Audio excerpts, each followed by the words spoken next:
Well, after a dramatic and action-packed race one, the wind has started to blow for race number 2, round 3 of the Kumo Tyres Australian Formula 3 Championship. Tandersport hard at work. Neil McFadden, he has got some work to do in this one. Nathan Corradi, championship leader after round 1. Not quite as competitive as I think he'd like in round 2, but having a pretty good weekend here. McFadden will go from pole alongside Corradi. Nick Percat, an astonishing third place in the Team BRM number 4 car. Head of Tander as we go back down through the field to the national class cars. Chris Gilmore, pole in that class. Andrew Mill, pole in the trophy class. A good field of cars, 17 to take the start. Everyone has managed to get back out on the racetrack after race 1, except for Justin Tate. A slow start for the second time today for our former championship leader, Neil McFadden. Slow away, and they're 4 wide down to turn 1. But it's Nathan Corradi. He's got a brilliant start and leads them down into turn 1. Yeah, he's got a marginal lead there, and 4 wide again. Brave stuff, the tight part of the racetrack into turn 2. Solid start from James Winslow, the Astudi Motorsport car. First time he has jumped into this car, and first time in anger he's really raced it after race 1. Didn't get too many laps in there, but Corradi will lead them to the bridge. Tander looking for a move on Percat. Can't get it done. The Walkinshaw performance. Oh, Corradi's off. Corradi off, and Winslow takes the lead. Is McFadden going to make the move? Oh no, he's just tucking behind him there. But the pressure on though for McFadden, the Piccola Scuderia car. 2 times round he's made difficult starts, stalled in race 1. Do you think it's sort of got in his head a little bit after making that bad start in race 1 that he was just super careful to get the car off the line in race 2? Yeah, that's right. He's kept it clean now, and he's made it up to second position, so he's doing very well there. So a better start. Starting you can rain. see the spits of rain coming down. The weather is blowing in around Oran Park. This is the last thing they need with Wings and Slicks race cars on slick tyres and a track that may well get damp pretty quickly. We'll keep an eye skywards as we look at Lee Farrell. He's chasing down a couple of cars in the battle for the national class. That's John Whelan, young Kiwi driver who's been super impressive in his debut. It's been a terrible round for Lee, off in race 1 we saw earlier, beats the car at this point in the racetrack, and looking to come back in this one. How hard is it to pass here? Because it looks pretty difficult from the outside. Mate, I'll tell you what, it's not easy because the ripples are big, and it's not really made for a Formula 3 car, so it's not forgiving once you run over a single ripple, so it can make some damage. And difficult to run close behind these cars with the hole and the dirty air, I guess they call it, that comes off the back of the rear wing and the drag these cars create. It's hard to run up behind someone, and of course that's what you need to do to try and make a pass, and at places like this that's what makes it so difficult. Weather staying consistent at the moment, but the clouds are looming in as we take a look at Nick Percat, great young Formula 4 driver, joined Team BRM. He raced with BRM in Formula 4 last season, driving with Sonic now as Matt Sophie gets a big sideways moment coming onto the start-finish straight. All evenly gapped too, aren't they, down the straight? So they're trying to push on, but it just shows how competitive and how close they are. New generation of Formula 3 cars in Australia this year, and it's really stepped things up a notch in the Kumo Tyres Australian Formula 3 Championship. The 2005, 6 and 7 specification cars have come in, and they've come from all different sorts of teams as well. We mentioned McFadden's earlier.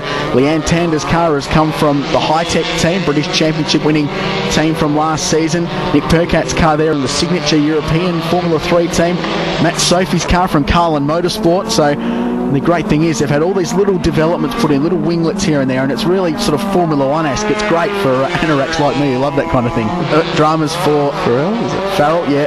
The No Fear number 6 car from BRM. He is off the racetrack, the young Irish driver. A terrible weekend, and this will, if he can finish the race, will hand Chris Gilmore a massive lead in the Formula 3 national class. Of course, plenty of prizes on stake this season too. Chris, 40 grand for the winner of the national class, 80 for the Formula 3 champion. Yeah, trust that tapper when I'm not around, eh?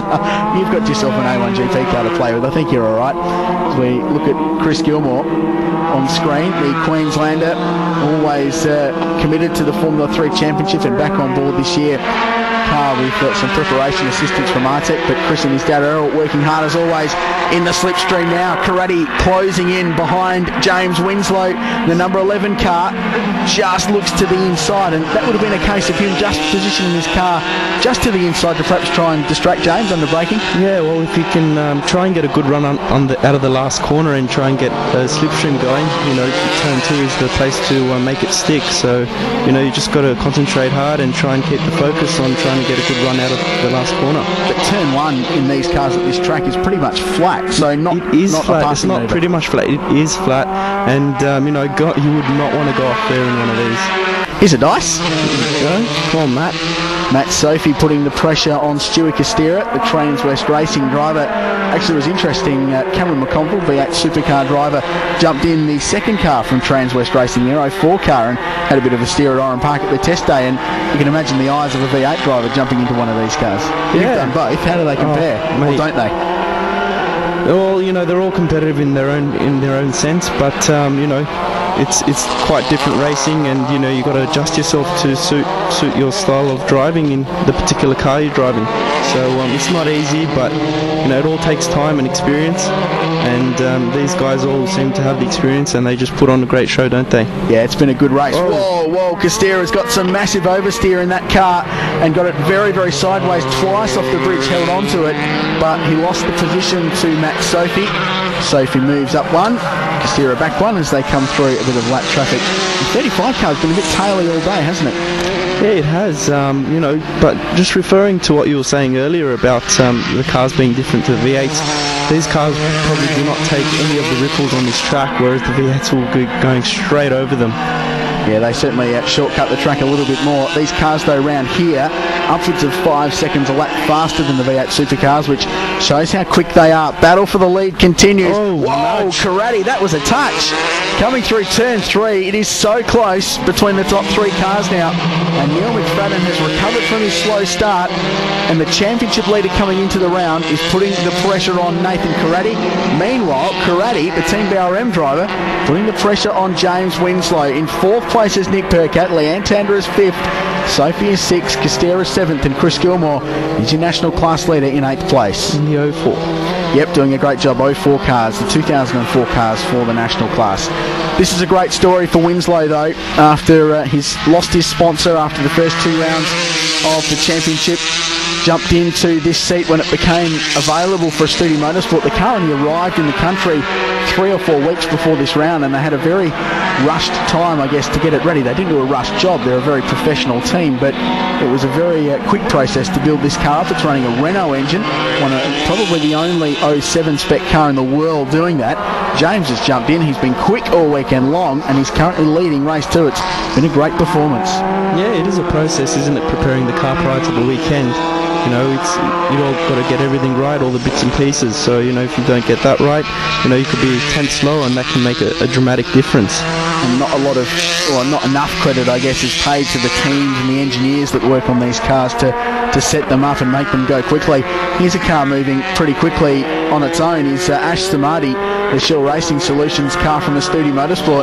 Daniel Schultz drove this car for the first 2 rounds this year, and at the crash in race 1 has rebounded particularly well.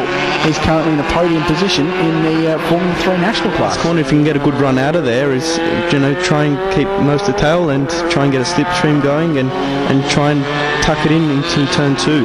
Because I think or tuck it into turn 2 like that. No worries. Not on the exit though. It's close at the front though, as we begin the final lap, and Nathan Karate still piling on relentless pressure. Can he get the slipstream?